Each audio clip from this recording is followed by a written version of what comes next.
Yeah, that's what I have a lot of people reaching out to me asking me how they can go deeper to experience all of this stuff and everything that you're explaining as far as just like positioning yourself with spiritual material, with reading books on it. I always throw in listening to music and meditating. Like those three things: reading spiritual materials and books, and uh, listening to spiritual music. I mean, it was big for me, and spending time in meditation. And I think just like cultivating that as part of your daily life facilitates, what I would call walking in the spirit, but having this connection there where you're having these dreams, you're having what, if you want to say, downloads or these moments of epiphanies and things like that about the deeper matters about your soul, your psyche, oneness, and things like that.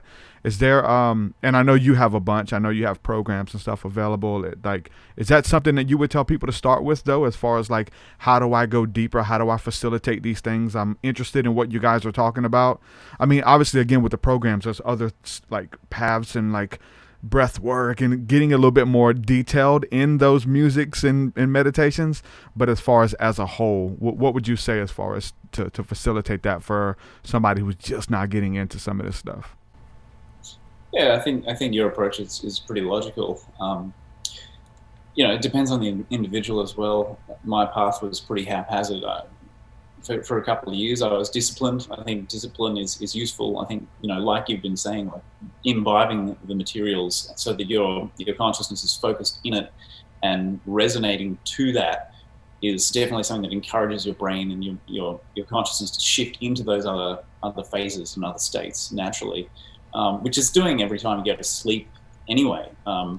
There's a lot of good research that shows that we are essentially having out of body experiences as part of going to sleep. So if you can train your mind to stay awake as you shift through those different brainwave stages into the deeper ones, then you'll have the lucid dreams, you'll have the out of body experiences, and you can train yourself to remember this stuff too. So it's just a matter of practice and discipline, I think, and staying focused on that kind of material. And the desire magnetizes those experiences. The intention magnetizes them to you. Like having an out of body experience is really predicated on really wanting to have one.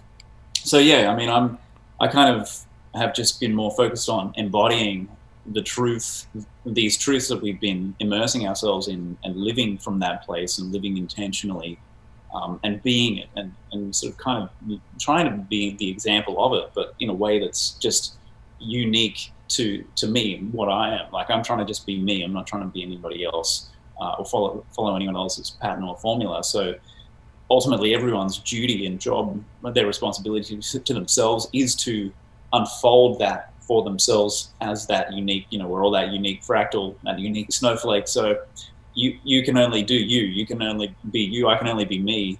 And we can take all these different, modalities and paths and trainings and things. And at the end of the day, the challenge is to actually, become it and be it, at the deepest level. So I try to facilitate that